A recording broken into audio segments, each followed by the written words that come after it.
And we're streaming, hopefully. We are checking in. It seems to be counting. We're going to go ahead and pull up the stream real quick. We're going to go to YouTube. And we're going to go to our profile here. And we're going to see if we're live. Live. Am I live right now? I seem to be live on something, but I can't see what it is, so I'm unsure. I'm going to go ahead and add chat because I can't actually see if anyone is in there. So I'm just going to go ahead and put browser source, chat. We're going to put that down here at the bottom. If you're here, know that you are loved. And it's just so that I can... Oh, really? Okay, we'll have to do this, and then we'll have to push it back. And... back you go. Here we go. Cool. Now I can see if anybody's in chat. Okay, are we ready? Who would like to participate in the games today? My God Novavone is feeling feisty and would like to invite players to come hang out and enjoy the world that they have created. If it's something that you're interested in, post in chat and we'll go live together. If it's something that you're wanting to hear about and you're curious of, I'll share a little bit about the world and we'll go ahead and take a look at what it is to be part of Alice Araya. So, okay, we'll close that. And is that still what we're seeing? That's still what we're seeing. Yes, perfect. Excellent, excellent, perfect. All right. So, those on TikTok know that I am streaming on YouTube as well. If you would like to follow me on YouTube, I am ProjectLegion 008. I think I might be Project.Legion 008, which is awful, but it is what it is. I've created many Project Legions and many Legions over the course of my time frame, so it's got to have existed somewhere. All right. So, the world that I've created is expansive and exists in 3 timelines, okay? The past, present, and future timelines. The past is decimated by a meteorite that crash lands on the planet, dispersing a rare material called glim for the first time. Up to that point, no one has had the opportunity to experience what glim is. And glim is a small stone the size of a die. And every stone is unique. There are about 100 different unique stones that can be found in Alice Araya, and you can identify them by the number of facets that exist. So, there are no 1 facet or 2 facet things because it is a 3D object. It must be at least 3 faceted. So, it starts at 3 and goes to 102. And so each glim is unique. You can pick up a 6-sided glim, a 6-faceted glim, and when you activate it by pressing on the facet that lights up, when you press that, it activates it, and a 6-sided die creates light. It generates a normal, everyday light. It's not daylight, but it is enough to brighten a room. It is enough to read by. It is enough to live by. So, as we move into the world itself, the world is consistent of a Pangea-style continent that is has 8 different countries that preside on it in no real order. A couple of them I know are next to each other. I don't know where they're all placed, and I don't really know what their boundaries are because I don't want to set things in stone. I want things to grow. I want you to come into my world and experience what it's like to be there. I want you to literally live in my world and have your own stories, your own adventures.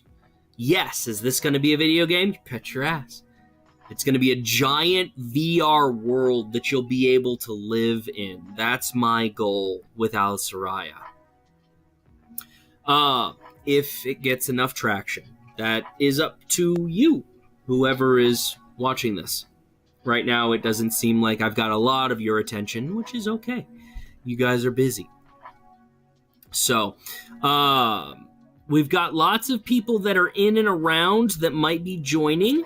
If you would like to join at this point, I am ready for you. So if you are hanging out and you want to try the storyboard, all you have to do is ask to go live with me, and we'll go live together, and we will go through the storyboard.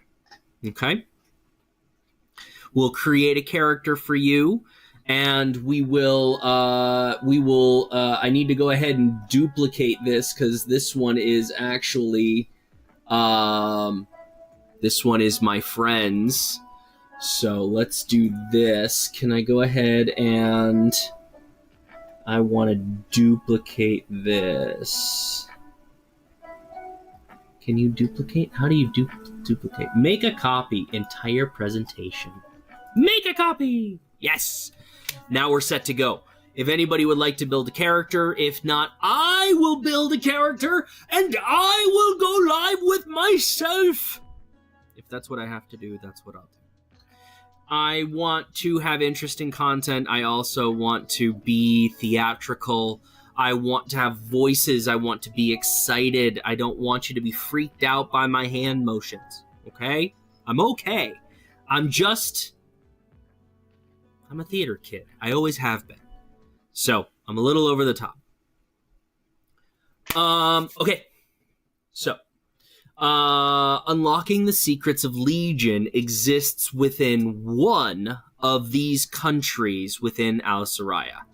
The first, it's actually the one that I've spent the most time on lore-wise. The other countries all have identities, but they're not super well developed yet. Synovia, for example, is another country that's right next to Luminous. And see, that country, the Synovia, exists in kind of the state of highly forested, mossy and swampy areas and highly dense vegetation. Lots of very dangerous animals live in Synovia. And so the population that lives and grows there has developed houses in these giant ironleaf trees. They have giant fanned leaves that cover the canopy during the day, but at night they come up like a point. And they close up, letting the moonlight in. So most Synovians follow a more night-cycled life than a day-cycled life. Not to say that there aren't both, but they're more accepting of differing opinion than the Luminous people are. The Luminous people they're fanboys. Okay, they're fanboys. They are such big fans of the god Novavone that they... No. Sorry, Jessica. I got distracted and I'm going to lose you, and TikTok's going to make you leave, and then I'm going to end up with a new crew. But if you're here for the long haul, know that you are loved and appreciated. Genuinely. Evan, I am talking about the world that I've created called Alasaraya. If you're joining me now, I'm talking about Luminous. Luminous is, the population of Luminous is very attached to the idea of what Novavone is. Okay, Novavone is a god that believes in balance, a god that believes in supporting those that follow him and those that don't. By raising everyone up, we can support each other in a growth of monumental possibility. So they believe that Novavone is purity. Novavone is everything. Everything that Novavone does is perfect. Novavone is a character in the book that I'm writing, and he is a god to these people and knows a lot and is almost everywhere, but he's not all the way powerful yet. He's learning. He's learning how to be a god. Yes, TTRPG. Yes, it is both things, Evan. It is absolutely both things. So, let's go ahead. We'll talk a little bit about the world, Luminous, and then we'll build a character and we'll insert them into the world and we'll start telling a story. I don't know what the story's going to look like, but we'll see what's happening. Okay. And know that if you want to go live and you want to be part of this, just... Kanade, did you want to go live? I'll invite you as a guest. If you want to come live with me, you are welcome. I would happily welcome you. Okay. So this storyboard is called Unlocking the Secrets of Legion. Now, this storyboard exists to tell the story of another character, to help build that character up using the player's actions. Okay? So, let's go ahead and build a character. If you have any suggestions, if you have anything that you want to add to the character, in terms of things like what they wear, what they look like, the details like that, or if you want to a specific personality type for a character, just post it in the chat. And when I make a character again, we'll use those details. Okay? So we'll go ahead and build a character here. So we have my friend from yesterday that was helping me do this. He's an awesome dude, but he created character Donald the Bard. Donald the Bard is just a level 4 bard, low level intelligent man. So we're going to go ahead and erase that, and we're going to come back to him. We have made the copy, so we'll see what happens there. But, so the name of our character is going to be... Well, do we want to tell the character's story? You want it to be Evan? Evan, you want to be a character in the story? Done. Evan it is.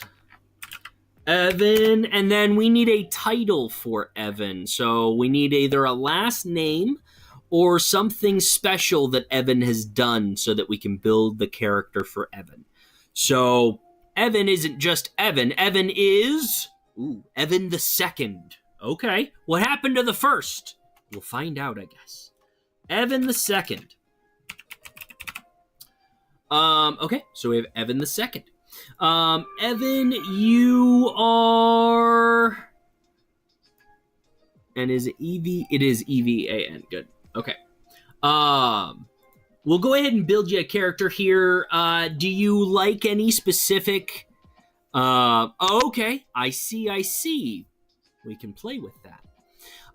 Do you have anything Dungeons and Dragons wise that you enjoy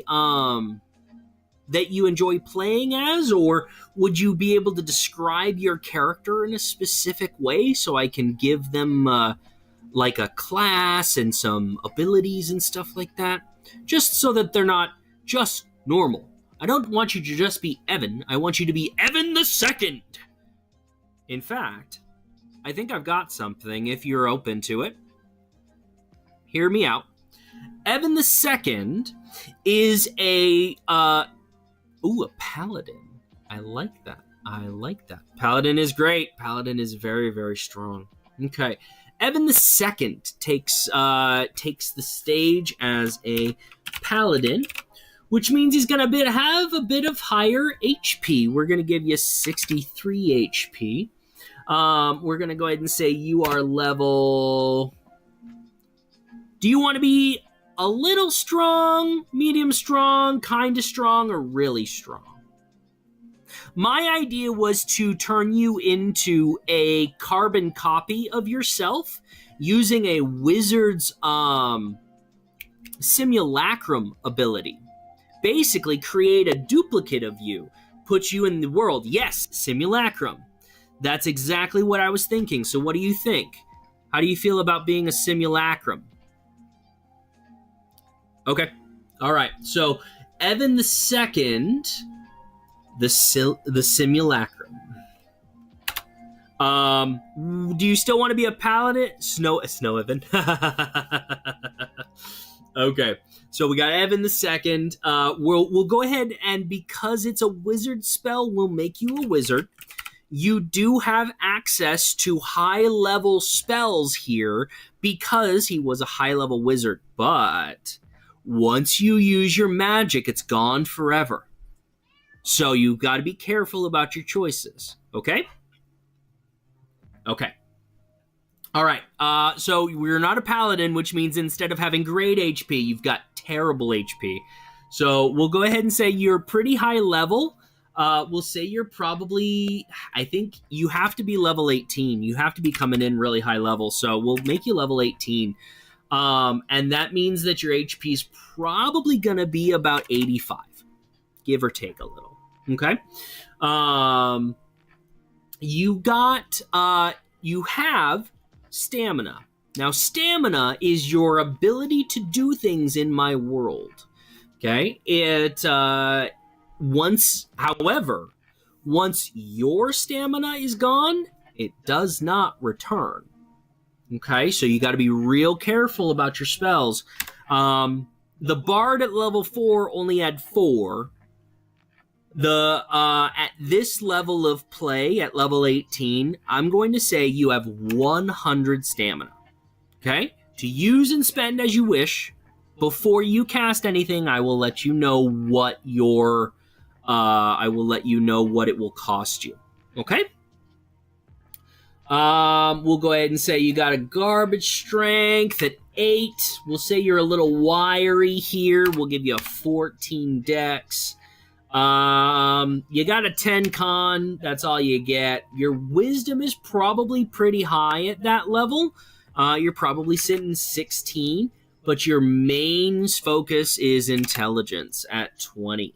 We'll go ahead and say you're a beautiful bastard at 16. 16 charisma. So you're sitting at 8, 14, 10, 16, 20, 16. Now at level 18, that means you don't have a lot of feats, but it does mean that you've built up some of your ability. Make sense? Okay. So Evan, I want you to look to your left, look to your right, and anyone can do this, by the way. We're giving Evan the Second some items. So I want everyone to look left, I want everyone to look right, and I want you to pick an item that you think might be useful on an adventure for whatever reason, and I want you to post it in chat. I'm going to take a drink while you guys sort through that.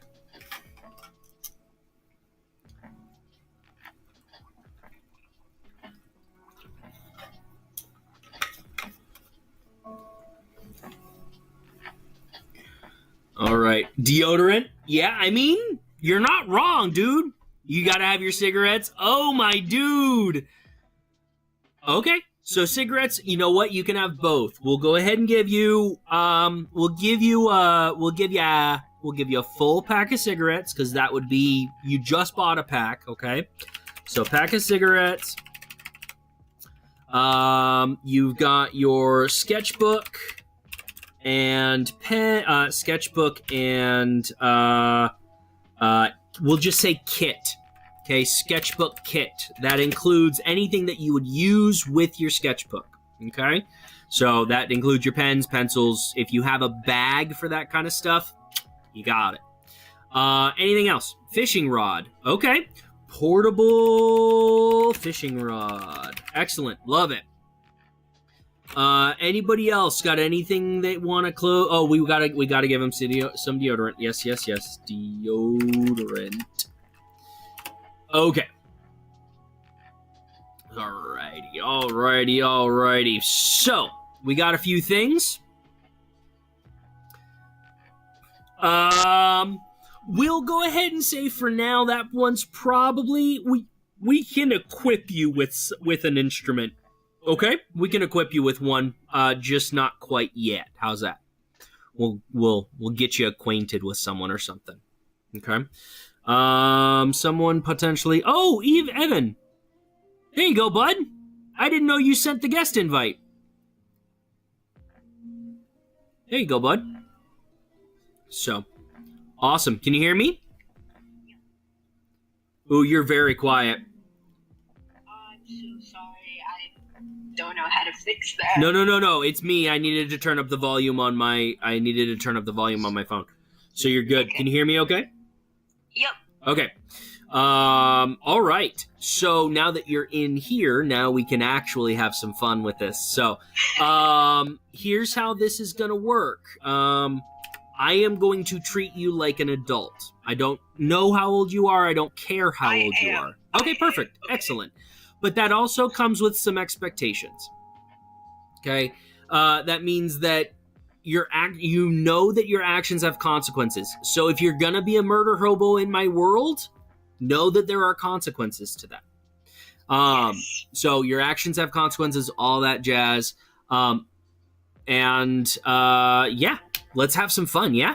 Ooh, Snorlax is in too. Excellent, my dude. I'm glad you're here. All right. So we got your cigarette, sketchbook, fishing, portable fishing rod, thanks to a friend. I don't like fish. You don't like fish? I'm scared of fish. Oh my goodness. Okay. Well, Evan the Second has a portable.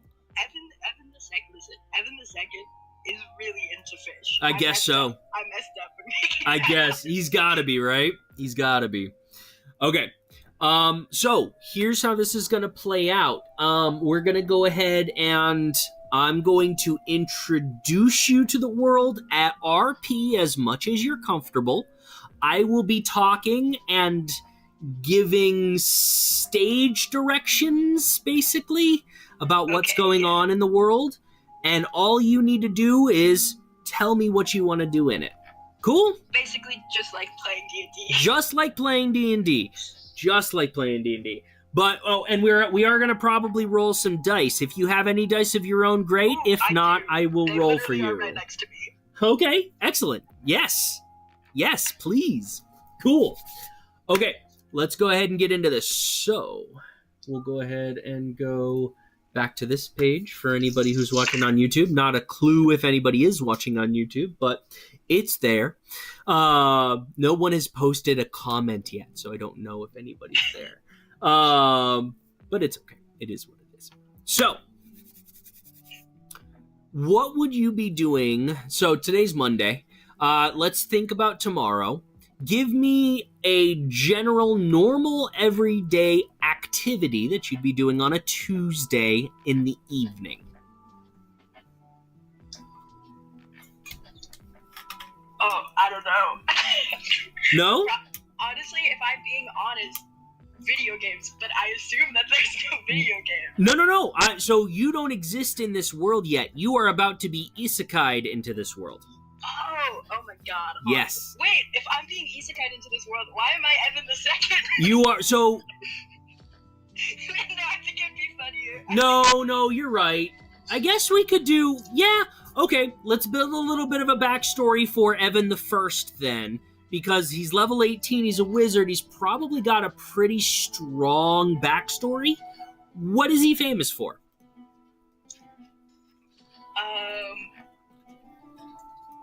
Or has he literally just been studying magic his entire life?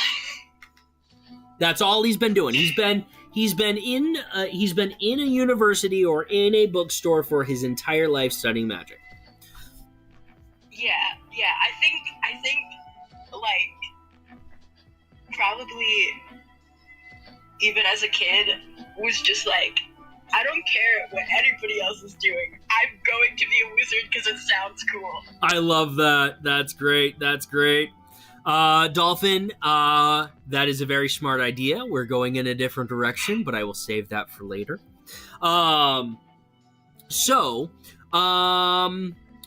Let's go with... So, studying and being a wizard forever, and that was your passion. You love a good book, whether it's written by a 10-year-old or written by a 684-year-old. You don't care where it's coming from. A book is your domain. I have a question. Yes. Okay, so in this world that you made, is everybody like human? Like, are there different races? So, in the experience that you will be a part of, you will fit in. You will fit in. Does that make sense? Okay. There are a lot of other races, and humans are part of those races. You're going to run into a lot of different species here. Okay, but do I have to be human? No, you can be something else. What do you want to be? Are there... Okay. Again, this is one thing. Whenever I'm creating a character, Yeah. I don't know why, but I love Drow so much. Okay. You want to be a Drow wizard. Okay. Yeah. We can absolutely do that. Drow exist absolutely in this world. They primarily reside in Sinovia rather than Luminous, where the story's going to take place. But they're not... Well... You made the decision, so there are obvious consequences to that decision. We'll play it like it lies, okay? All right. So, let's get into this. So, we'll say on a regular Tuesday, you are sitting in a nice coffee shop area of the world, a coffee shop, tavern, something like that. Restful and relaxation. It's the morning. You're sitting down, you're having breakfast and a cup of tea with a good book in your hand. As always, the tavern keeper knows you by heart, doesn't even ask you because he knows that you're in the middle of something. Not that you're rude about it, you just prefer not to be interrupted, you know? So as you're going about your day, you hear a ding at the door. You never look up, but today you do. And there isn't anybody else there at the moment. The tender that was taking care of you, the tavern keeper, he went into the back to grab your food. And then you hear this ding and you look up and there's a man with a cloak. That cloak is laying softly over their face. You can't quite see their eyes, but there's light coming directly from their face. Now, you're not new to magic by any means. You've been around for an exceptionally long time. But you understand that magic is different depending on who you are and where you... You've read so many stories that magic exists in so many different ways. This is new magic to you. It's obvious from the get-go. You notice it right away. And the man walks into the room and you follow him. And as you do, the man sits down at your table. puts his hands on the table so that you can see them. With the hood still covering the eyes, you see a nice, friendly smile. And they introduce themselves. I apologize for disrupting you this fine evening, good sir, but I am in need of your services, or that of a friend. Are you available this evening? Okay. So... You don't have to RP as much as I do. You can absolutely just tell me what you want to do, and I will act it out for you, okay? You don't have to get into it. I will get into it for you. Whatever. This is your TikTok, okay? I know. Whatever, you want to do. Okay. Well, I want you to have some fun. So, you have this random guy that just came up and sat at your table that got your attention immediately, kind of stun-locked you for a moment, and is sitting down at your table. And then just blurts out this random question. What is your first response as a level 18 wizard who hasn't quite had their breakfast yet? Go ahead.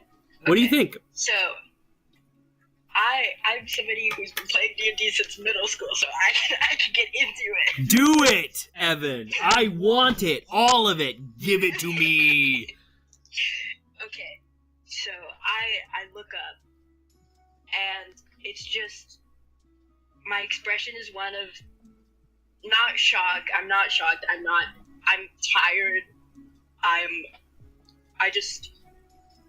I grab my drink, and I don't, it's probably like black coffee because I'm edgy like that. Right. I did say tea, but you are right. It would definitely be coffee. And, I don't know, I didn't get much sleep because right now I think I'm gonna work on my magnus opus of wizardry, which is I am writing a book about how like a different like magic that I've learned. I'm specifically writing a book. I think I'm also really, really interested in the kind of physicality of magic, as in like, oh, you need to have like these items for these spells and stuff like that, and like potions and stuff. And I'm like, how can like nature and magic coexist, but not in like a druid way, more in like I don't get my magic from nature, but I want to like kind of like deal with that, you know? Right. That makes sense. And so I all night I was, you know, studying and writing for that, and then I looked this guy in the eye, drank all the coffee in one go, and it was incredibly hot. But you are unfazed. I'm unfazed. And I look at this guy and I'm like, what is it? What's going on? The man smiles a bright smile and pulls back his hood. And the smile doesn't fade. The cheeks are rosy. The eyes are pupilless and irisless and pure bright white light coming radiating from them. It's soft enough to look at, but it's only slightly disconcerting. As the man sits at the table, he gestures openly, and you see a map rolled out before you. Because you are a man that likes to be impressed, he deems you worthy of some magic. He gestures openly as the map sits openly on the table, and a giant Pangea-style continent exists with oceans that are actively moving and roiling as he basically molds the map. Little bits and pieces become identifiable. There is a giant golden city that sits upon a metal dome. There's beautiful forestry and a giant volcano that exists, and he's just molding the planet in front of you. Anything that you'd like to say or do while he's doing this? I think I'm just watching it very intensely. Okay. All right. Yeah, this isn't generally new magic. It would be, if in D&D terms, it would be geese creation level. I think it's 6 or 7. I don't remember offhand. So it's high level, but you have access to it. And so he's molding this, and you see the formation of the world, and then he pushes it slightly closer to you and says, "This is my world of Al-Saraya. It's something I've spent a very long time cultivating to create something that is worth seeing. I invite you, or a friend, to come and enjoy an adventure of their choosing. They get some time to settle in before something abruptly happens, and they must act. Your choices are yours, of course, but a path to follow there is. Is there any interest? Or do you know of someone that might be interested?" Okay, so me as Evan the First, obviously. Correct. I'm gonna look at him and I'm gonna be like, you caught me at a really bad time. I'm kind of in the middle of something right now. Always. It's always. And that's exactly what Novavone does. It's just always. It's every time. That's everyone's just so busy. It's why I offer it to a friend. Do you know anybody? Or do you still want to go?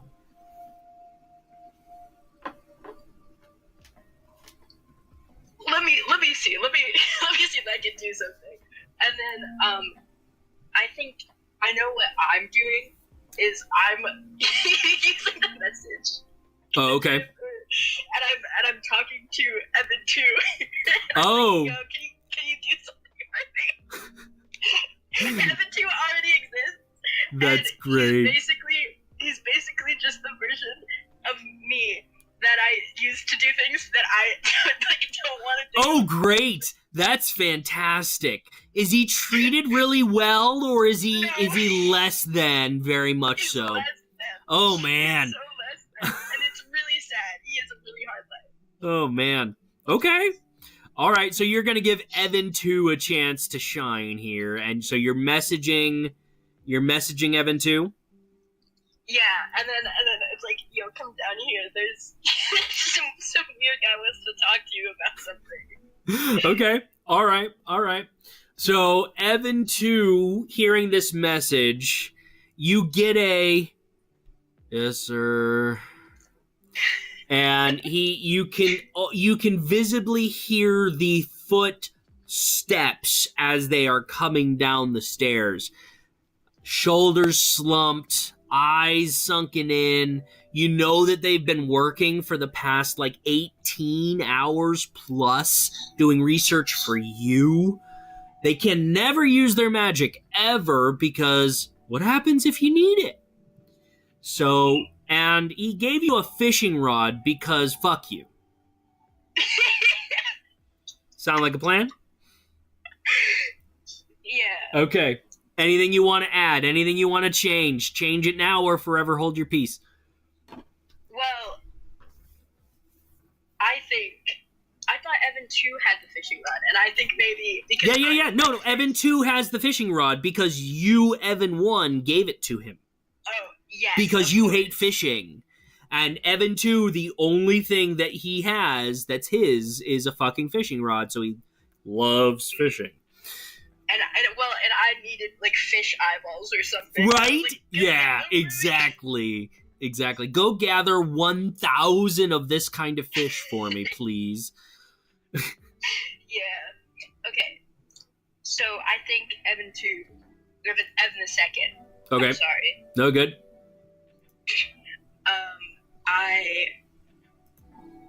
I'm so dejected. Like,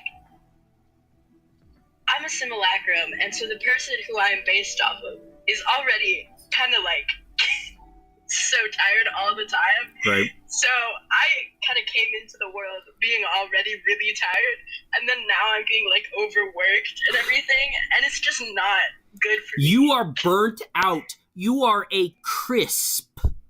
Carbon crisp. Yeah. I'm like, it's like I'm like a Xerox of a person. Yeah, that faded. Oh yeah, for sure. Okay. Yeah. So as you come down the steps, the man looks in your direction and smiles the same smile.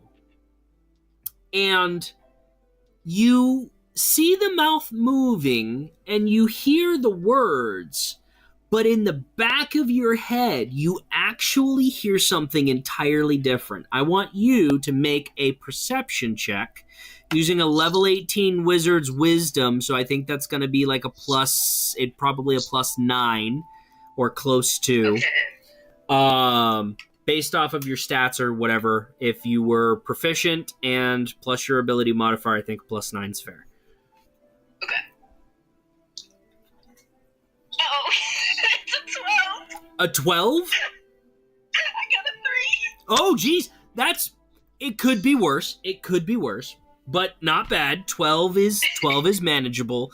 There's a little bit of overlap, but what you are hearing in the back of your head is this.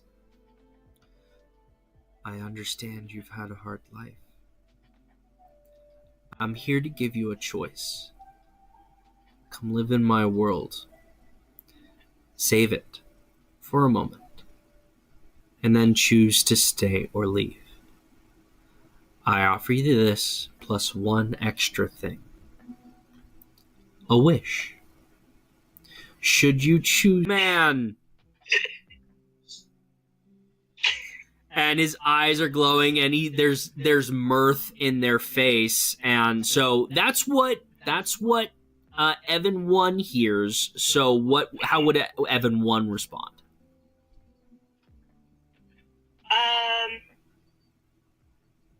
I think this is present time. I think Evan 1 is just like raises an eyebrow and then just goes back to drinking more coffee. Okay. So he's just trying to get through his morning. Okay. All right. So, how does Evan 2 respond? Evan 2 sighs, and it sounds so sad. It's so pathetic. I'm sure. It's so hard, not only being a male drow, but also being a simulacrum. Right. Not treated right. Right. He's had such a bad life. So he sighs, and then he's like, okay, I'll go. Okay. So Novavone rises from the table, and he's surprisingly short.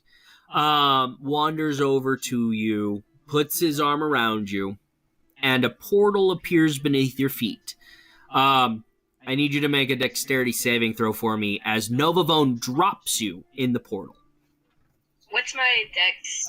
Your dex score is 14 plus 2. You're probably not proficient in acrobatics, so plus 2 it is. Okay, then that's a 19. 19. That's great. So he comes and he puts his arm around you, and in the back of your head you hear, "It's gonna be okay." And he lets go of you as this portal appears beneath you, and you fall to the ground. You hit the ground, and it's a dirt floor, or it's a dirt road. You're in the middle of it seems like farmland. You've got stacks of this alien crop that seems to be growing. It's a lot like wheat, but the seeds are really large, and they kind of hang.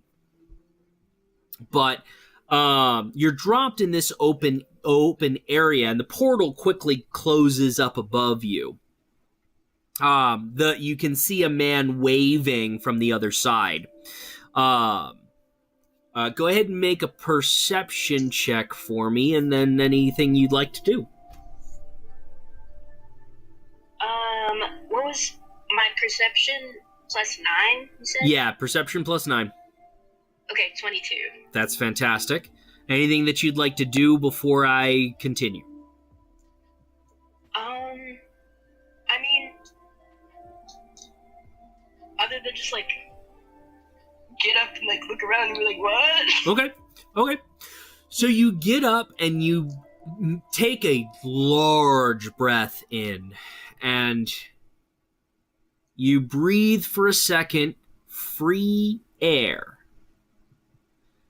And as you're looking around, you take a look and you see in the distance, towards a very large city that you are seeing now for the first time in the far distance. You thought it was a mountain at first, considering how large it was, but you see giant walls, and you see a dome that appears, and two giant towers that climb the sky. At this point in the day, because Novavone's theatrical like that, it's just now noon, and the path that you're on is shadowed by the tallest tower. Only for a moment, before the sun peeks back around the other side. You hear hoof prints beating in the distance, and as they approach you, 3 lithe horse-like creatures. They're very thin, very narrow, and extremely colorful. You see purples, greens, yellows, giant feathered manes. They look lizard-like, and horse-like at the same time. They're kind of this amalgam. And the riders atop their back aren't sitting on them so much as standing and holding on to the reins. As they're approaching you, they begin to slow. With that high of a perception, let me back down that stupid button. With them slowing down as they approach, do you have any actions? You do see the 3 men are armed and wearing what seems to be plate mail. Currently, they have the one in the front is the only one with a weapon, and it is currently down at his side. It seems to be a large, triangular gladius, kind of. It kind of comes to a point and up and has a handle on it, but it's long. Okay. Wait, can Simulacrum cast cantrips? So Simulacrum can cast cantrips without an issue, yes. Okay. So I think dang, now I have to think about what cantrips I have. So, as a wizard, you have access to basically all cantrips. We'll say I that... just have to decide which ones I want to use. I'm Right. just going to say Firebolt for now. Okay, you're going to Firebolt? Okay. I'm not going to do it, but I'm going to have it, like, in my hand. Oh, I So, gotcha, like, I gotcha. They know. So there's a light fire existing in your hand. You're holding it, but not with the intention of hurting anybody. No, but it's kind of like, I could throw it. Mm-hmm. You better, like, tell me what you're doing. Right. Absolutely. Okay.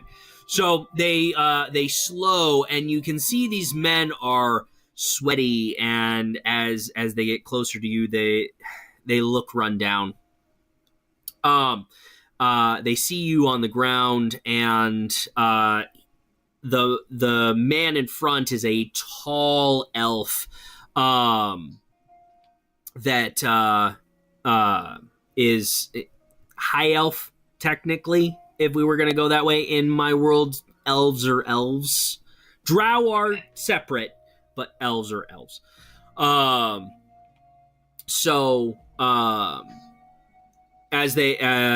As he approaches you, he just relaxes his arm a bit, and he addresses you directly, saying, "Novavone's chosen. It's a pleasure to have you. We are in need of your assistance, but if you require anything before we begin, all you need is ask." Tell me what you need me to do. Fantastic question. That makes a lot of sense. Sorry I didn't think of it. Here's the situation. There is a bombardment by Synovian infiltrators at the wall. They have bombed a section and have sent in a force for a raid of some kind. We don't know their intention. We are trying to wrangle those who had entered after the initial breach, and so far we cannot find 3 individuals. They're hiding somewhere in the city. Okay, so you don't need me to fight anyone, I just gotta find people? Didn't say you wouldn't fight. That's okay. Here's the thing. Yeah. So you might be under the impression that I was chosen or something. I think more so it might have been an accident.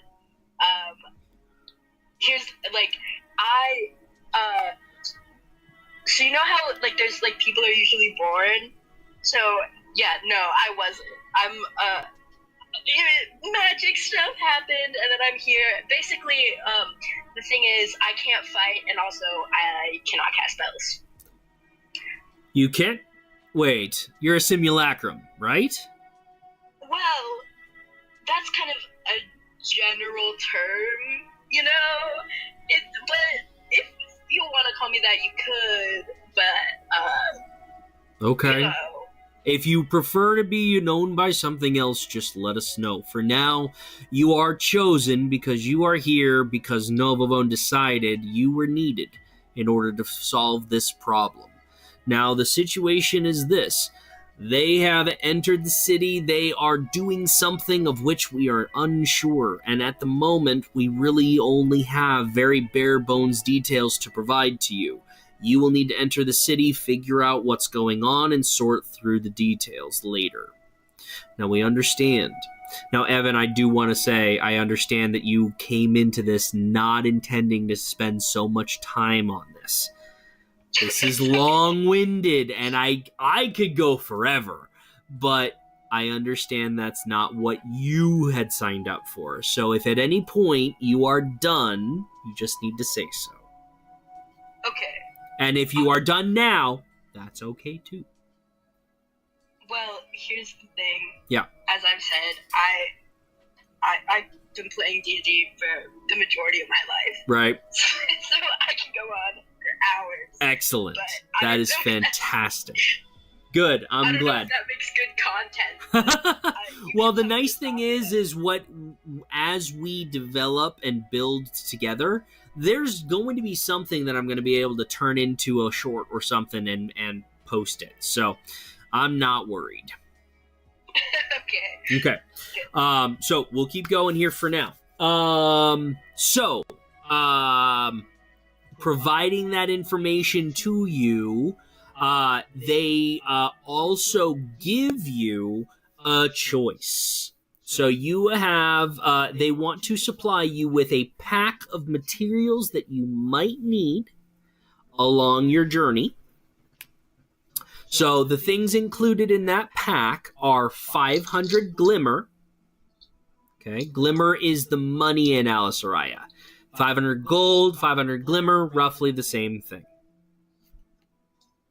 And the glimmer, as they give it to you, it's in a little satchel. As you open it, it glistens. It's a fine powder that seems to clump together, and it glistens in direct sunlight and almost seems to shimmer like starlight in the shade.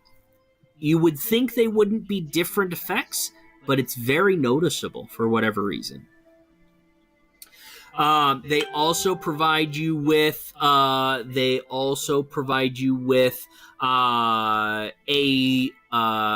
set of clothing, local clothing to wear if you wish to blend in. They provide you with a weapon of your choice, as you deem fit. If you don't feel like you need a weapon, you can obviously choose not to accept one. And they are going to give you a choice of 3 different glim to choose from. Now, glim are tiny stones. I don't know if you were part of that discussion when we first started.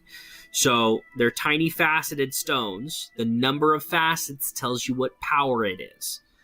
So they give you 3 choices. They're going to give you one that an imperfect, probably a 48% perfect. We'll say it's a 27. It's capable of controlling electricity for a specific period of time. The second one they offer is the one to control heat. It is a little more perfect than the other one. It has more use than the other one does. You are capable of generating heat. As you continue to press, the heat will increase exponentially on the point that you are focused on. Option 3 is a force glim. We'll say it's 47, and it is low percentage, like a 26%. It creates a force that pushes objects away from you, and it can be used up to 3 times before it must be recharged. It doesn't have as long of a charge time as the other ones, but it must be recharged before it can be used again. Okay, and what is like recharging it? So it must be held in direct sunlight or there are charging portals in high-end establishments. If you decide to go low end, you won't find those chargers in there. Okay. I actually think I'm gonna go with the last one, the one that pushes the force. Okay. Yeah. All right. So they give you this. It's real rough. It's a black stone. It's got one really huge facet that's glowing brightly in your face. All of the other facets are on the other side, and it's a little lumpy in your hand. You go to press the button just to test it, and it launches the rider from his seat about 20 feet up in the air. Do you do anything? Well, you have access to a lot of abilities. You have to decide if you're going to try to use your magic. No, I think I'm just going to step back and be like, oh, that was an accident. I'm so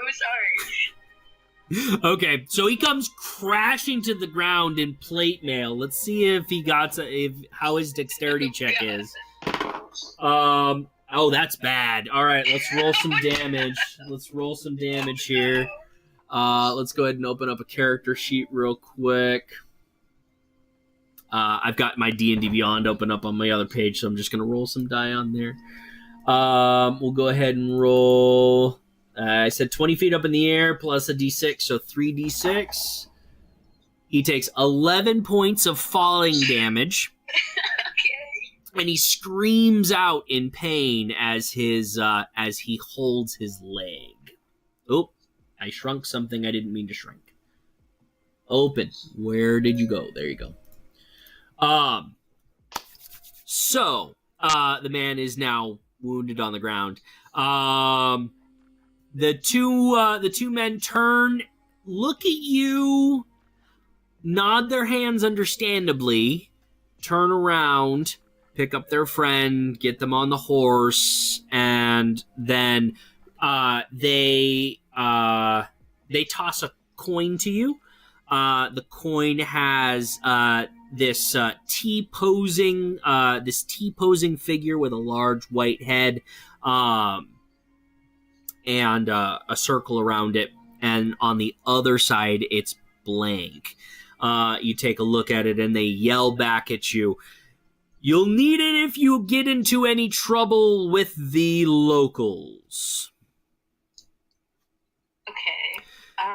And based off of your general intelligence, you can verify you are probably about a half hour, 45 minutes to the wall.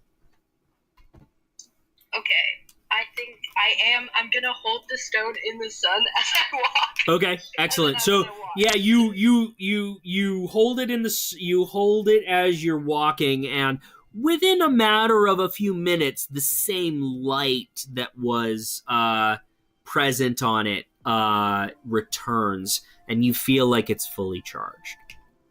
Okay. So and I did want to change it to the local clothes, so I could blend in. Absolutely. And then that's pretty much it that I wanted to do before we got to the city, I guess. Okay. All right. So as you're wandering, you see a handful of farmers milling around. No one seems to be paying much attention to you at the moment. Did you ditch your clothes, or are your clothes in your bag? They're in my bag. Beautiful.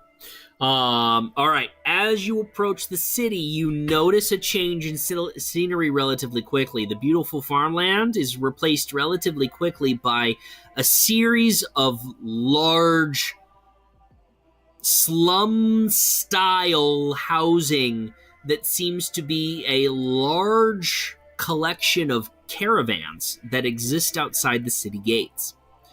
As you're approaching, you see people milling around. You are being hawked at repeatedly and without end as you are walking through this hallway. No one recognizes you as someone special at the moment because you're wearing local clothes. But they're selling everything from ancient artifacts to rugs and local produce and things like that.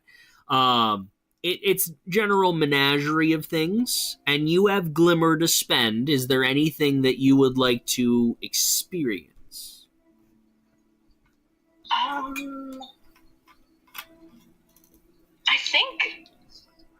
I think I just kind of I have never been, I guess, free before, so I don't really know what to do with this newfound freedom. And I'm like, well, at least I have this one thing that I was told to do, so I think I'm gonna get right on it and try to look around and I don't know, see if I can see anybody who would know something or Okay. I need to try to find these 3 people. It was 3 of them, right? Yeah. 3 people in the city that you're looking for. Absolutely. All right. So you're looking. Did I know the names of the people that I was looking for? They provided you 3 pieces of paper that were folded up. When you unfolded them, it created a little hologram of the creature entity that you're looking for. What you see is 3 distinct figures: a large minotaur, huge muscles, black skin, hooved feet, generally placeable.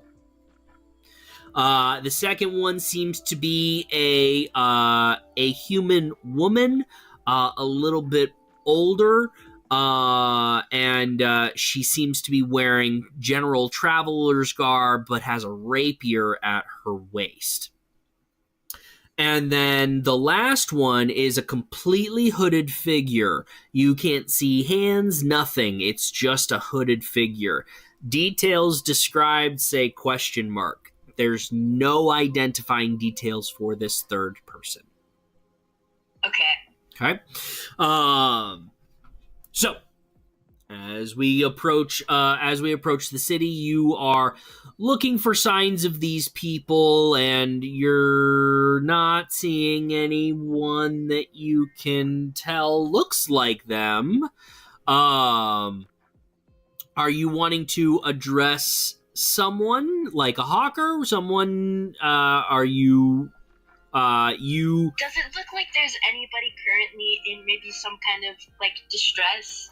Like anybody who is kind of seeming like, I don't know, either like shifty, like I want to look for anybody who looks extremely shifty, or anybody who looks like they might have done something wrong. Had either that, or like they're like missing a family member or something. I gotcha.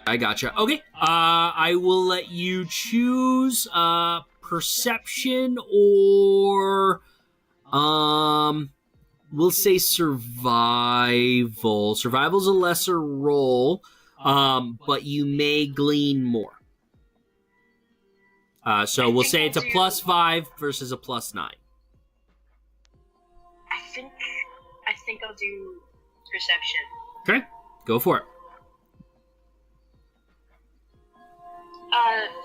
It was a +9, so I guess 18. 18's fantastic. Taking a look around in this slum-like area, you do notice off down a little caravan alleyway, you hear the sound of a child crying. You continue to walk, and it continues to get worse. As you're passing the sound, it's growing stronger, and it becomes panicked as you are passing it, almost like it's tracking you. And so you turn right into the alleyway, and you can see a little girl that has her ankle in her hand, and she is crying. She seems to be hyperventilating, and there's no one else around her. You approach her and calm her down for a second, and I fell down, and there was a big boom, and I was with my mom, and then I don't know where she went. Can you help me? Oh no! And I'm kind of like I reach a hand out like really tentatively and like touch her, but then kind of like go away. Like I'm kind of grossed out. Oh, okay. And I'm like, oh, you're crying. Okay. The crying definitely gets worse. I'm like, no. Your mom. What'd she look like? She has the same color hair as me, and the same color eyes, but she's bigger. Here. Ow, my ankle. Okay. Maybe does your mom maybe carry around like a rapier or something? I don't think so. Okay, She tries to stand up. So you remember the guys talking about the boom. Mm-hmm. So it sounds like, based off of what happened to the little girl, is she knows where the boom happened, and her mom was with her when the boom happened, and now the mom isn't there anymore. Okay. So I'm gonna be like, Did you fall down, like, just right now, right here with it, and did it happen here, or did you run here and then fall down? I ran here and fell down. Okay. I need Was your help. I mom- want my mommy. Was she running with you? No. Come here. Okay. She gets up and she's kind of hobbling a little and she grabs your hand and you guys meander through a couple caravans and she leads you to where the giant explosion happened. And there are bodies everywhere. Hundreds of them. Innocent bystanders around a giant 20 to 30 foot hole that goes into the city, where on the other side are 2 or 3 buildings that are completely demolished. Whatever caused this explosion was enormous. Like, a lot bigger and a lot more powerful than a fireball kind of thing. Okay. And But she leads you... Can I sense any magic? Like, any type of, like... Make an Arcana check for me. That would easily be like a plus 13 or something ridiculous like that. 20! Nat 20 for a 33? So that's fantastic. So what you sense is this. You remember when the Glim was activated? You sensed magic at the time. There is definitely the same kind of magic here of a much stronger potential. Whatever caused the force, some kind of force damage caused the ripping and tearing of bodies and flesh everywhere without a scorch mark on a body. And she leads you over to where she was standing, and what you see is a hand and then kind of a little farther away a foot, and there's a torso over in the alleyway, and the girl's just crying. I think, like as soon as like I see like bodies and like blood, I'm gonna like pick her up and hold her to where her head is like on my shoulder and like forcing it down so she can't like see it. Okay. She's sobbing, but you can feel her cling to you. This girl's not going anywhere. Okay. You have a companion! Congratulations!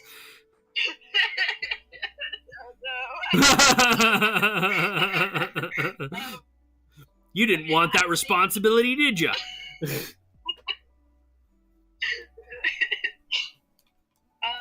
I think I'm going to... Is, like, anybody else alive? Like, I know there's, like, tons of bodies, but are there living people or people who are injured? You can see that the area's been relatively cordoned off, so, there is no one in the area other than there are there are no people, there are lots of soldiers milling around. They see you several times, actually. They see you and make an insight check. Would you think your character would be proficient in insight? No. Okay, +3.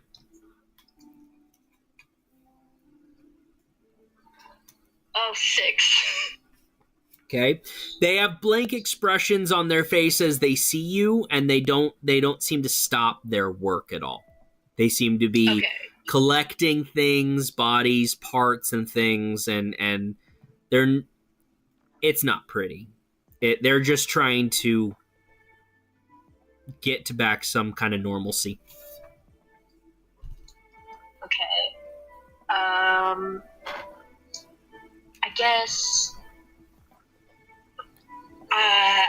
I guess I'm gonna go up to like one of them. Okay. And I'm gonna be like, "Hey, there's a girl here, this one right here. I think she said she was here with her mom, and then I don't know what happened to her mom, but she got hurt. But basically, I need to know if her mom's alive or not, I guess. Has anybody called looking about a kid or something? Look around. What are you talking about? There are hundreds of bodies here. There's a very good chance that her mom is dead. And the girl is now just absolutely, like, she's crying harder than she did when you first met her. I'm gonna be like, hey, I wasn't talking about you. I'm talking about somebody else. I love that so much. So his companion that is also helping with bodies but looks a little bit less ruined by the situation looks up at that moment as he's carrying a body part, and he's got tears in his eyes. He's cried at least one tear since doing this. Approaches you and goes, "I'm so sorry. Here." And he reaches out for the girl. She's gripping very tightly, but with a little poking and prodding and some prying, managed to get the girl off and onto the other man, where she clings very tightly and begins to sob. But she looks back at you, and I'm going to have you roll another insight check. Okay. Oh no, I don't want to fail this. Okay, 15 plus 3, so 18? I can't. Yeah. That's great. You can feel in your heart that there's more you wish you could do for her, but there's nothing else in that moment. And all you can see in her face is just distraught pain. And good. I want to, like, before they take her away, I want to kind of go up to her and, like, put a hand on her shoulder kind of awkwardly and be like, I'll come back for you if your mom's dead, but she's probably alive. Okay, go ahead and roll a deception check for me. That's a plus 3. Not persuasion. Yeah, no, not on this one. God, so her mom is dead. It's a 20. Oh, it's a nat 20? Okay. Yeah. You can see her stop crying for a moment, and there's a glimmer of hope. I'm gonna be such a great dad, and There I you do go. say that out loud. That's funny. You get her name is Eva. Okay, I see what you did. Yeah. And she's 4 years old. Oh shit. Oh, that's so small. Yeah, she's little. But she is no longer your problem. So you have the area to peruse and for hints and tricks and anything that you want to look for. If you just want to make a general check, we can do that, and I can tell you what happens. Yeah, so are there any, I mean, obviously there's, like, bodies torn apart, but is there any, like, evidence of someone being dragged or any evidence of a struggle that happened maybe after the explosion? Gotcha. So you go to the wall of the area where you're pretty sure the center of the explosion happened, and taking a look around, what it looks like is a very strong force was detonated within the wall. It seems like there's an inner wall and an outer wall and some space in between. It seems to have been detonated from within the wall. So Okay. you do see, although most signs of things being moved around were kind of obliterated by the blast, you do notice some, we'll just say, you see some hoof prints and some boot prints that lead into the city. Okay, I'm gonna follow the hoof prints. Okay. As you cross the wall, the tracks end. Because what it is a giant metal dome over the city protects from hoof prints and footprints. But I will go ahead and have you roll another Arcana check for me.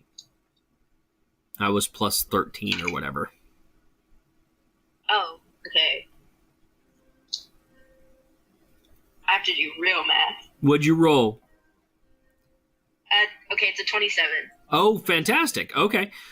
So, what's up, Greg? I hope you're doing great, my dude. I hope you're having a great day, and I genuinely mean that. So, you notice in the air that you can almost feel like the blast keeps reciprocating, and you can almost feel the forces coming back through as you're sensing this magic.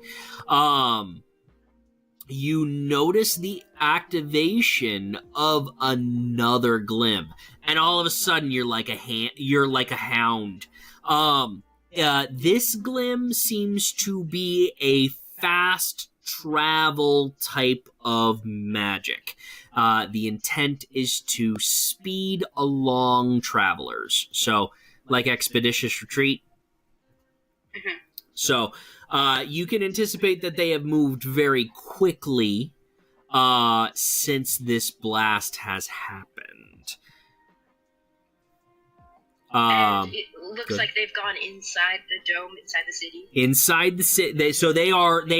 So the dome is not. So there is a dome, and then there are buildings that are literally strapped onto the dome. I wish I had. I wish I could show you what it looks like, but you're not currently in the. You're not currently in the YouTube, so you can't see what I'm streaming. If you decide that you want to, let me know. But for now, we're good. But you take a look at one of the pieces of paper that they handed to you, and it appears to be a map of the area, and the explosion is taking place right outside the banking district. Okay. It's a little 5e. Greg likes beer. It's a little like D&D. It's a lot like D&D. It's D&D adjacent. Yeah. Okay. Did it explode the banks, or did it look like it was targeting like a mostly people place, like a park or something? Or no, like these were banking buildings, and they all seem to be the three buildings that were affected by the explosion don't seem to have anybody in them. In fact, they're completely empty. There's nobody on this side of the city. The streets are blank. You wander around for 5 or 10 minutes before you actually see anyone. And was money taken from the banks? So these are banking buildings with like vaults and stuff like that. There's nothing in them.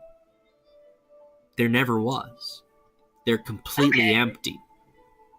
And above board, what your character doesn't know is that Luminous City was built to have a large, expansive population that grew into the city. There was a wish that was made that created this dome over Old Luminous. And so this dome was then populated with a ton of buildings that only house a population of about 500,000 people. But it's several miles long. The city is a metropolis, but only houses about 500,000 people. Okay. So that's above board. Your character doesn't know that, but Yeah. so the fact that the buildings are empty, you could make the assumption that things were taken if you want to, but that's not what happened. So you decide what your character knows and doesn't know. I'm okay with either. But you walk around for 5 or 10 minutes before you see anyone. Do you stop this person? Yes. Okay. So you stop this person and they look at you. It's a human man, late 30s, 40s, wearing a very nice upscale version of your clothing. Little bit neater, a little bit cleaner, a little bit more bling to it, that kind of stuff.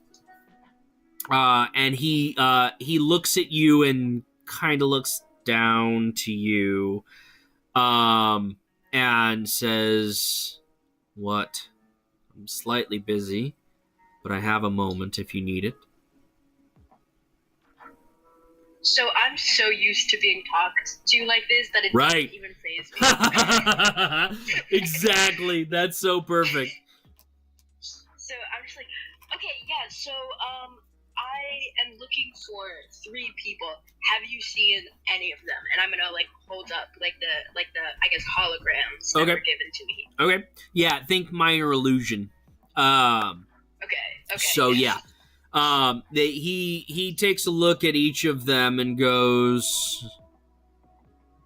He raises an eyebrow and says, "Yeah, I did. It was just as bizarre as you being here, to be honest with you. These 3 came running really quickly down the road, kind of making a lot of noise, because metal makes a lot of noise. You know, living here, everything makes noise. It's so infuriating.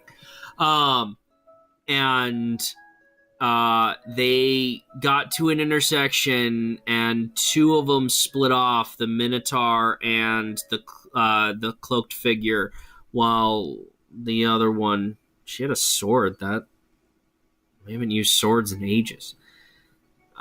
She ran off in the other direction. Here, and he points at your map and shows you which direction they went. From what you can tell, taking a look at your map, you have 2 of them heading to the Dazzle district, and you have 1 that is headed to Luminous Center, which is Luminous Tower or Luminous Temple. You're not sure. Okay. I'm gonna go where the Minotaur and the hooded figure. Okay. All right. So getting through this city is a little long-winded. It's getting kind of late. It's pushing probably 8:30 before you finally make it to the Dazzle district. The sun is set. The lights have come on, and the Dazzle district is like the Las Vegas you remember in your dreams. Lights everywhere. Hundreds of people milling around the city, milling around the streets. Open gambling, drinking, and other things that people would partake in this slightly lawless district.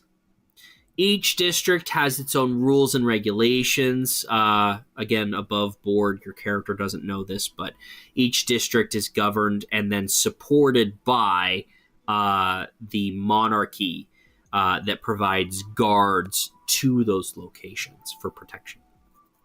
So, you see a handful of guards milling around, but they're generally distracted. And as you're wandering through the town, go ahead and how do you want to approach looking for these two? Do you want to ask around? Do you want to look around? Do you want to meander? Let them come to you. Think that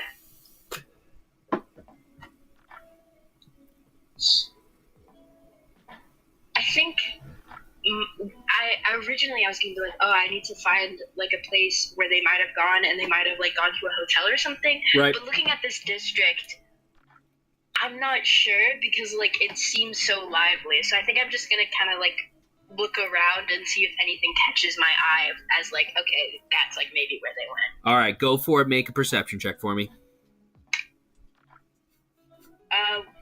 What do I add to that? Your perception's plus 9. Okay, 20, not nat. 20, oh, so a dirty 20? Excellent. Yeah. Taking a look around, you meander for a little. You see a lot of fun being had by everyone, and you do notice a couple minotaurs initially, but they don't quite match the description that you currently have. And then out of the corner of your eye, you see in the back of a casino a tall minotaur that could be black.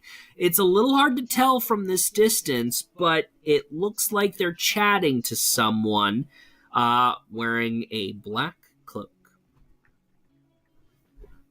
I'm gonna try to like as inconspicuously as possible to not make them feel like I'm gonna like just kind of walk in and just like kind of be around where they are to try to get a better look, but not make it suspicious. Gotcha. Okay. Would you like to sit down so we'll give you 3 options on this. You can sit down at a table and pretend to gamble. You can sit down at the end of the bar. The warning here there is no one else at the end of the bar. You will be by yourself.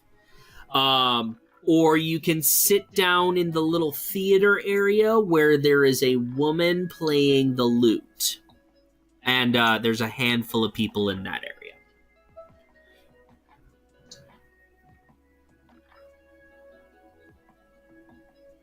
Where are they sitting? Like, are they sitting at a? Like, you can absolutely hear them from any of those 3 places. I just want to know what kind of story to tell you.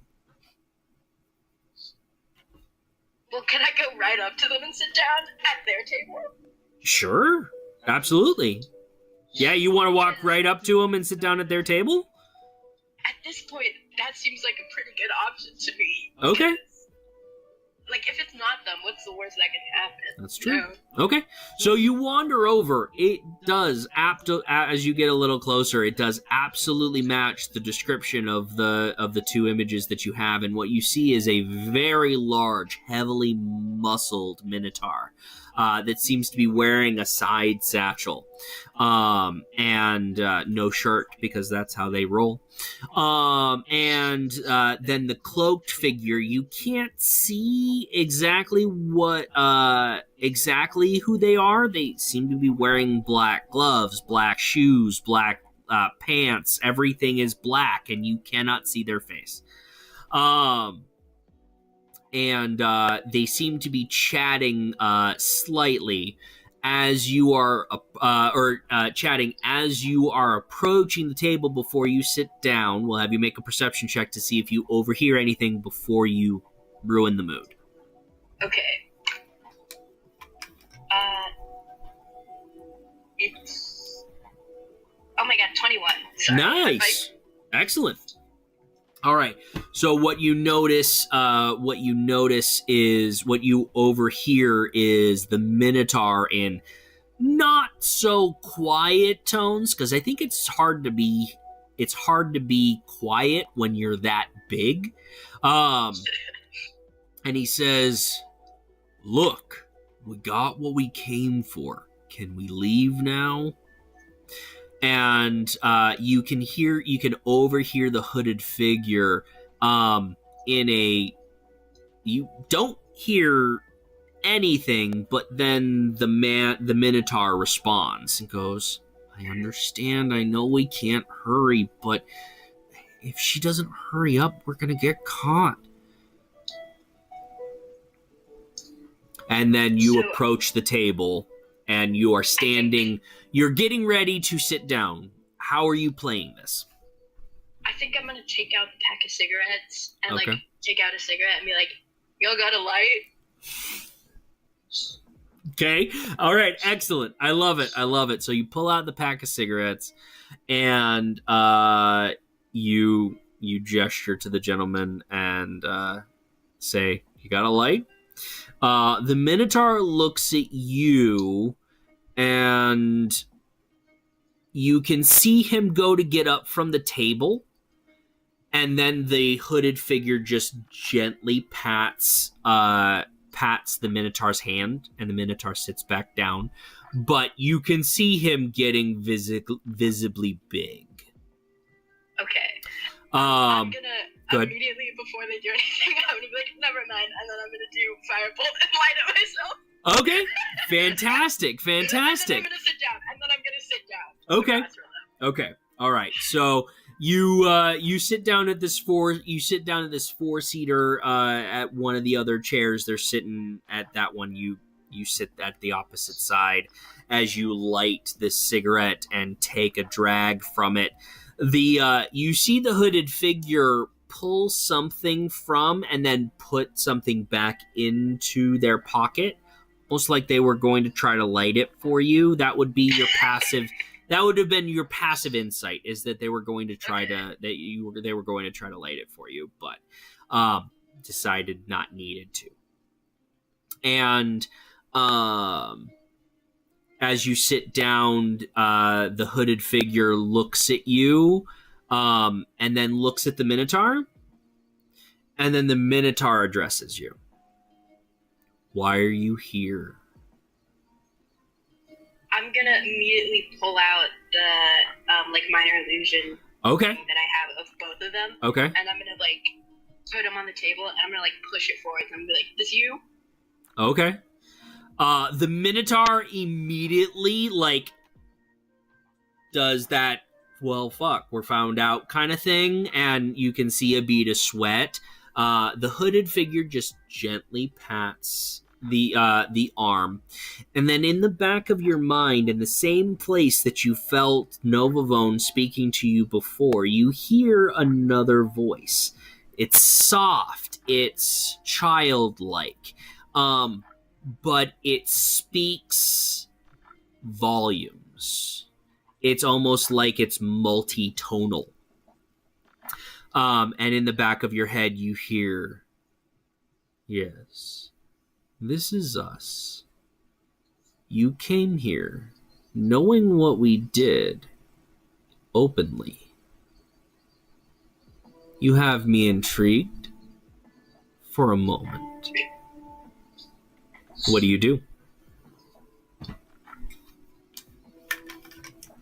I'm gonna take out the third one that I have, and I'm gonna but I'm not gonna push it towards them. I'm gonna keep it in front of me, and I'm gonna be like, "And do you know who this is?" Yes. Cool. Okay, I was supposed to find you. Well, find us you did. Let me ask you another question, Chosen. And you can feel the disdain in the way they say it. You can feel it. They hate you with a burning passion. I see no reason not to end you now.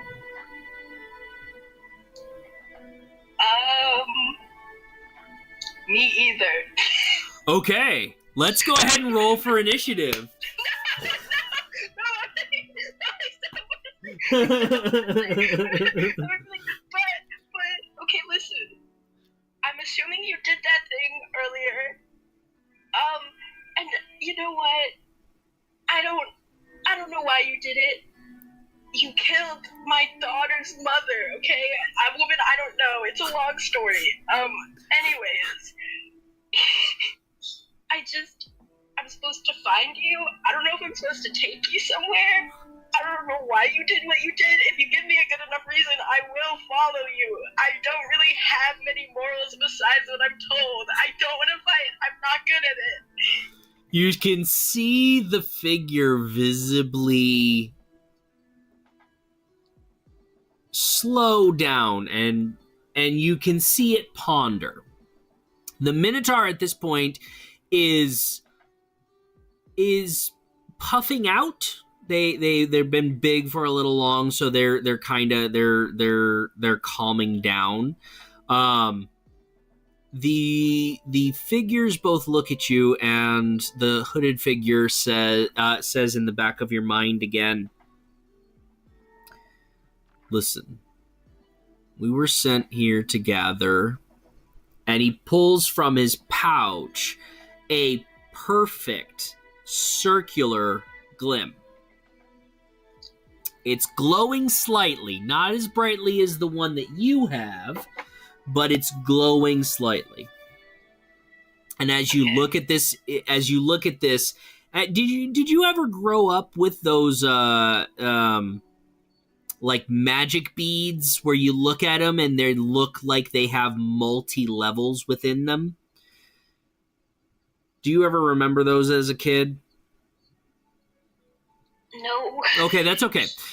Think about it like this. Think of it like a marble with an image on the inside. Every time that you see it, that image has changed or adjusted or moved. It's almost like God rays are coming from the from the interior of this gem outward, and it's ever shifting. In the back of your head, you hear, "This is a wishing glim. Its intent and purpose is to collect souls, so that they can be pushed to create something at the wisher's request. It is a disdainful aspect of Novavone that I cannot stand, but I must use it in order to change things. You want this. You want us. Our purpose is to upend this world, and the Dreaditch will take over where Novavone has failed." Okay, so I'm gonna be like, oh, that reason wasn't very good. I love that. That's great. That's great. What do you want to do? Do you want to have an action? What do you want to do?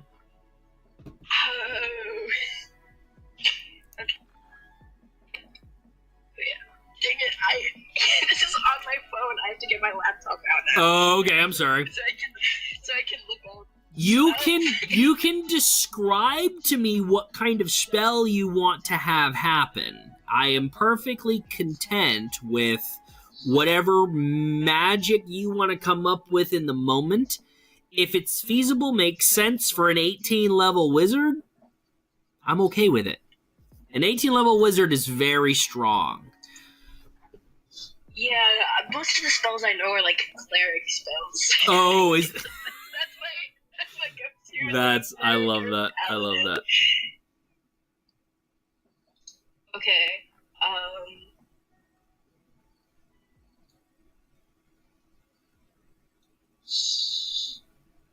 I guess. Dang it! I can't remember the name of the spell. Blight, I think. Oh, yeah. It's a 5th level, does necrotic damage, really kind of fucks with living things really bad, yeah. Yeah. So, I'd like to cast Blight, and I'm gonna target it at the Minotaur, because I don't know what the hooded figure is, and I don't want it to fail. Okay. All right, we are going to go ahead and roll initiative here because they were ready as you were ready. So we're going to go ahead and see where we go in the order, but yours is absolutely in action. And, of course, you can change your action based off of what happens. The hooded figure rolls a natural 17 plus 6. So okay, that's I rolled an 8. Oh, nice. Okay. The Minotaur rolls a natural 12 plus 3. So they both get to go before you do. Your dexterity was a plus 2, so you have a 10. Okay. Right? Oh. Hold on 1 second here. I'll be right back, okay, Evan? Hey, Alan, what's up, man? Yeah, what'd you need? Yeah, absolutely, bud. Oh. I gotcha. I'll get you. No worries. Thanks, man. I appreciate it. I really do. Sending this now. Mm-hmm.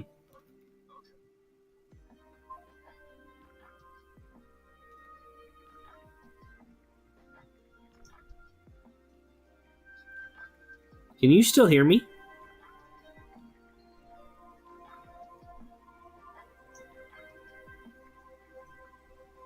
Okay. All right, we're back. Sorry about that, Evan. All right, you hear me okay? Yes. Okay. We're probably going to end here pretty quick, so we'll go ahead and do one round of combat, see who can end who first. The Minotaur is going to go ahead and get up from the table and grapple you. So go ahead and make a contested strength check. You are at -1. Okay, that's an 11. Okay, that's not bad. I don't know where my die went. Uh-oh. Oh, there it is. That is a natural 12 plus, 6. So, you are sufficiently grappled in this Minotaur's hands, and the hooded figure, all of a sudden, that same pressure turns to excruciating pain. I need you to go ahead and make an intelligence saving throw for me, please. Okay. What do so intelligence is +5. It's a saving throw you're proficient in, so it's +5 again, so it's +10. 18. 18. Okay. You just managed to save from the stunned condition, but you do still take some damage. So we'll go ahead and it's going to be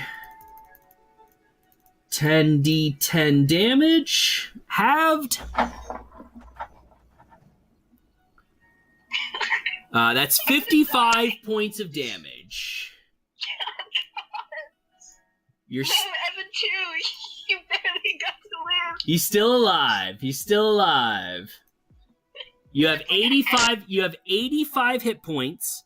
You have 100 stamina.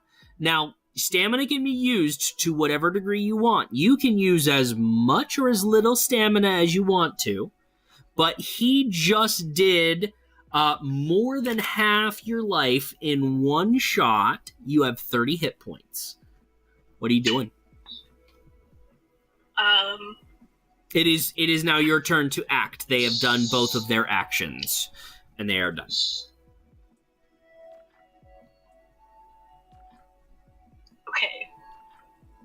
Okay.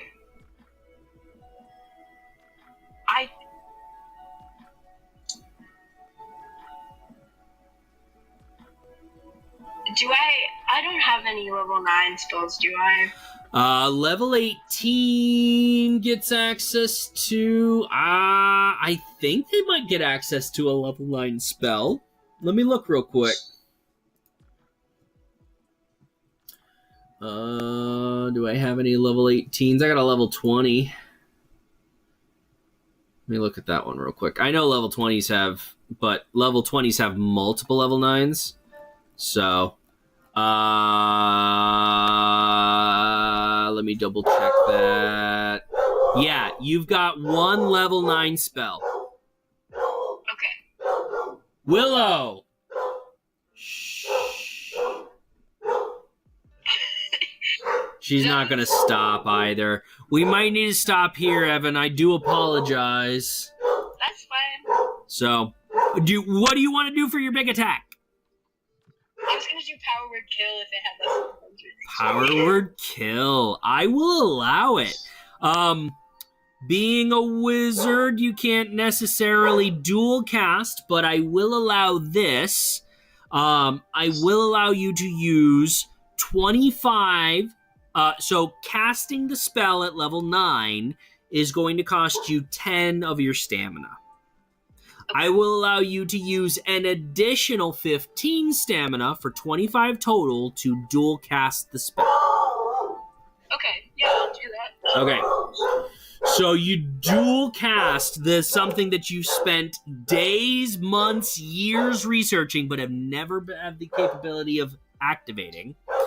And I'll go ahead and see how they roll. The Minotaur's probably not going to save. We'll say your DC's 18. Sound fair? Okay. Yeah. All right, that's a natural 1 on the Minotaur.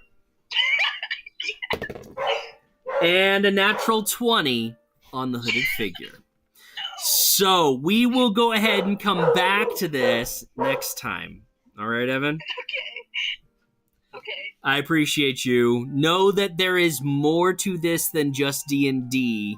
If you're interested in the project that I'm working on, look at my other content. I definitely will. Thank you for having me on. Have a good night, Evan.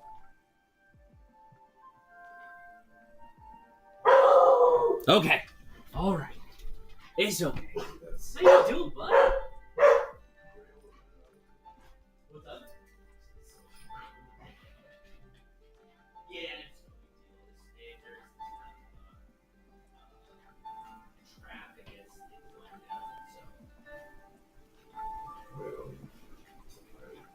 So I think, let me look at the text real quick. Yeah. I think it was, I want to say it was 210, 220 something.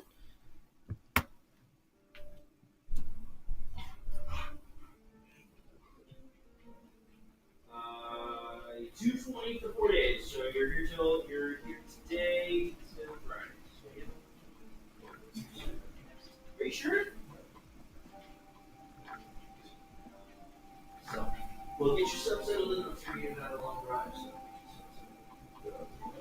Let me know if you need anything. You need a snack. I need to eat something. Oh, that's right. I made pizza.